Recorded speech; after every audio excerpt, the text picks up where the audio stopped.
Welcome to Virtual Office Training. Today I am going to teach you how to insert caption in table and picture. Just open Word document. You can see here two table and one picture, and I want to insert a caption. Just select the table and to insert the caption just go to the reference menu, and here you will find the insert caption. Just click insert caption, and insert caption automatically display the table 1, and the label is a table. There is a equation, there might be equation, figure and table, but I want to insert the caption in the table. That's why I select table and position above the selected item and press OK. It will display the caption above the table. You can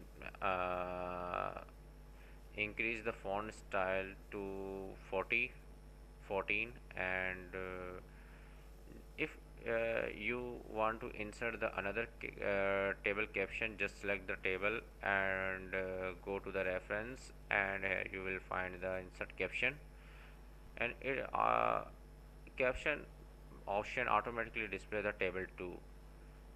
Okay, and you can increase the font style to 14, and if you want to insert the caption in the picture, just select the picture and reference and click insert caption. Here it will display the table, but I want to insert the picture like a figure 1, and below the selected item just OK. It will display below the selected item, and you can increase the font style as well. You can insert the caption in the table very easy, and it is very useful option in Word document. You can insert because when you are working in the report, it will be very helpful to insert the caption in the table and picture, and hope this tip will be very helpful for you. Thanks for watching.